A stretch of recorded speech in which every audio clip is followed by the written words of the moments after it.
Hello, my name is Doug Conwell and I'm an emergency management specialist. I'm here today to talk to you about the Santa Fe Public Schools Crisis Response Plan and Emergency Preparedness.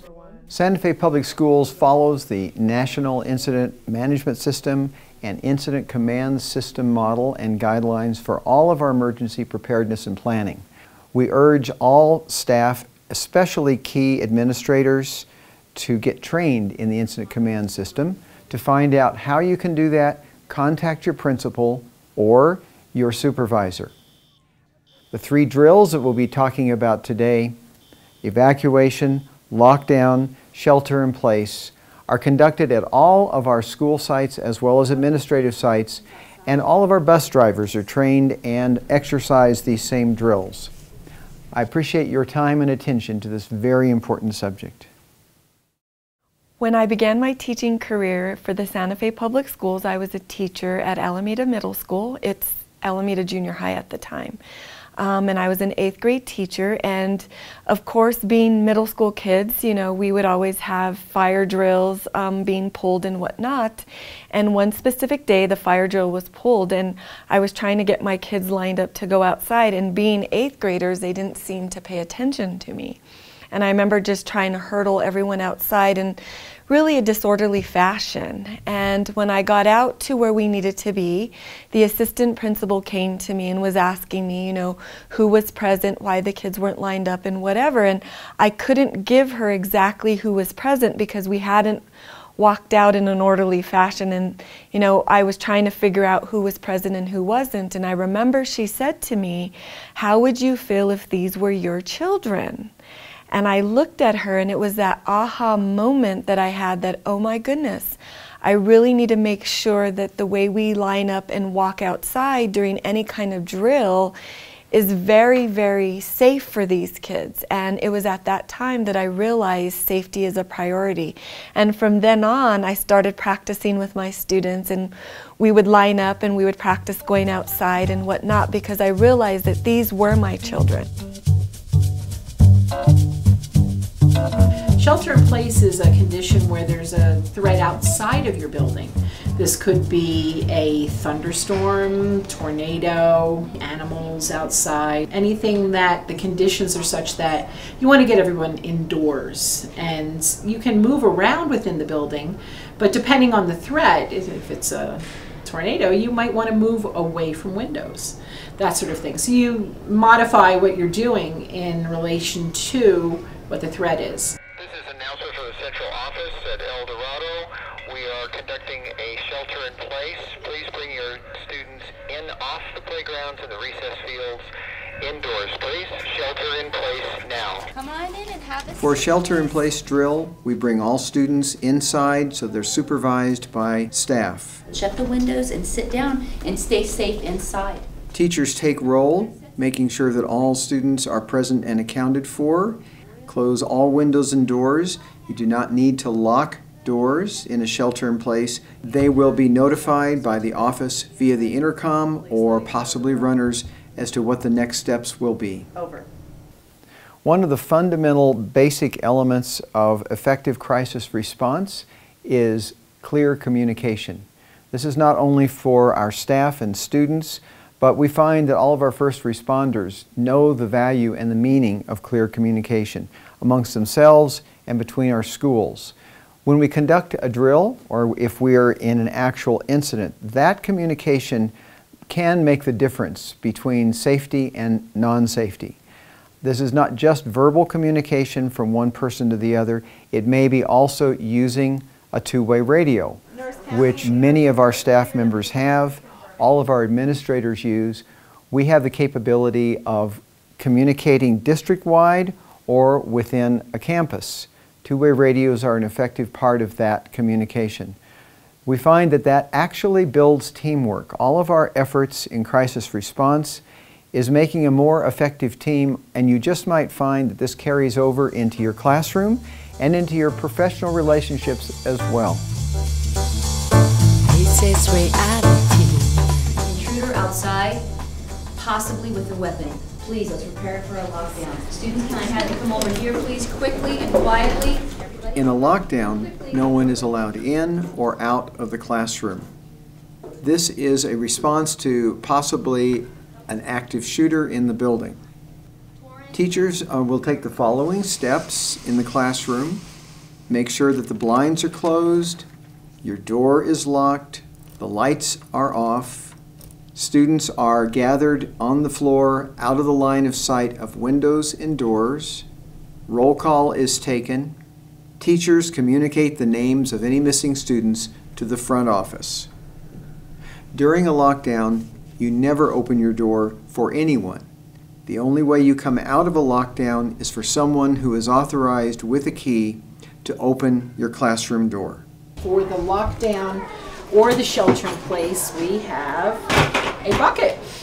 Now the bucket has many uses. Its primary use would be if you really are in a lockdown situation for any length of time, you might have to use this as a portable toilet.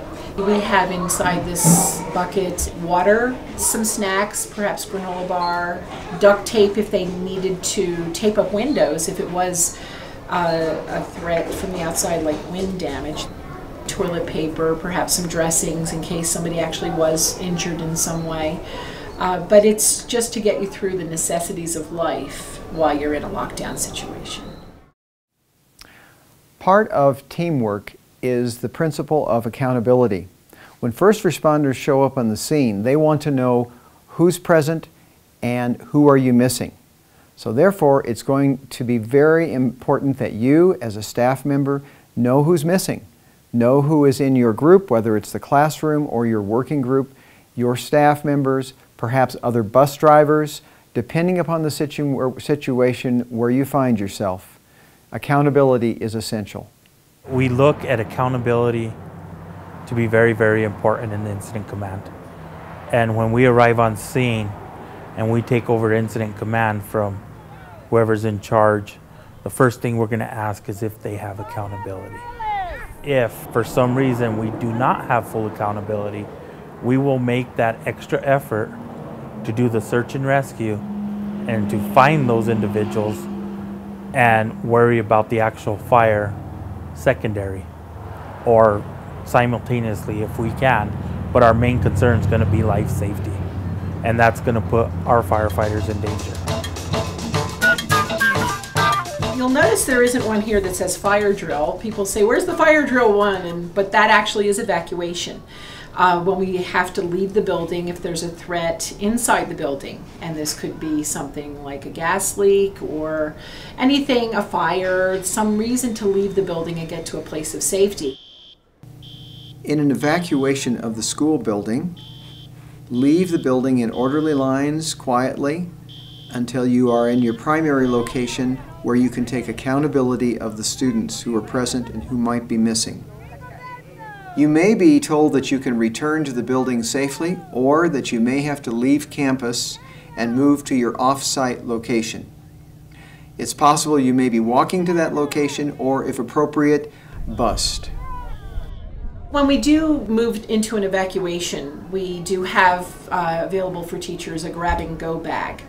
And in that, they should have the roster of their students. They have a safety vest that they can pull out so they can easily be identified as an adult to go to. And a few little supplies in there that could help, hard candy for anybody that's needing something to get their blood sugar up, water, a few Band-Aids. Not a major medical supply, but just in case there's minor injuries. And there also is a card that each teacher carries that is construction paper, red on one side, green on the other. So they can easily hold that up after they've checked to make sure they have all their students.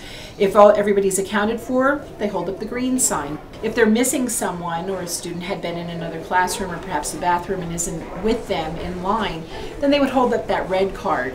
And then the crisis response person could go to them, find out who's missing, and radio that to incident command and reconcile where that student might be. I think that teachers in drills, and especially if there is a threat and we are in an emergency situation, need to be mature and responsible, and even though they might want to complain that they're taking class time out to run a drill, or they're frustrated at the administration for whatever reason, I think that they need to not let the students see that, and I think that they need to stay really mature throughout the entire situation, and they need to let the students know that they're serious, even though it might just be a fake fire drill, or we might just be walking to the tennis courts just so that we know how to do it. They shouldn't complain. The teachers that are serious about what's going on, they're going to have the classes that are safer during these real emergencies, and they're going to have the students that follow them. After a situation, even if it's a drill, sometimes it's a good idea to check in with kids, you know, just to find out if everybody's okay. Do you understand why we did that drill? And so that they can get back to learning, because sometimes they could be activated. They could have had a fire situation that they've been in the past, and even a drill could cause them to be afraid. So you need to remember that calm and checking in and making sure, reassure them that they did a great job. If they didn't, kindly correct, you know, what they might have done differently. If you practice and train for emergencies at a younger age, you have a tendency to continue doing it throughout your adulthood. And when an emergency occurs, you're more prepared for it. And if it's planned ahead, it becomes less of an emergency. I really think that it's important to take every emergency situation and every emergency situation drill that we have really seriously, because even if you're in the school district for 30 years and you've gone through hundreds of drills and nothing's happened while you were there, by doing those drills and taking everything seriously, you've made a difference. You've trained those students a little bit better. You've made the school a little bit safer, and maybe in 10 years after you leave, when there is a big incident that took place, all those trainings that you worked through and all of those problems that you resolved during those drills, they might save lives. They might be your grandchildren, they're going to be the community, and you might think all the drills were silly and time consuming, but they're really not going to be when something really happens.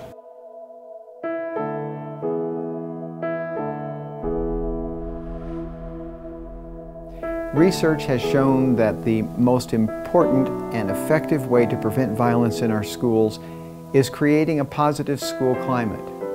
What does that mean? It means a place where students feel safe, but they also feel valued, and they have at least one significant positive relationship with an adult. That could be with a teacher, could be with a custodian, a bus driver, a secretary.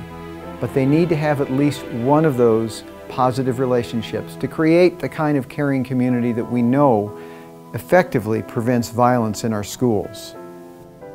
So everybody in our school community has an important role to play in creating a positive, caring school community. And that means you.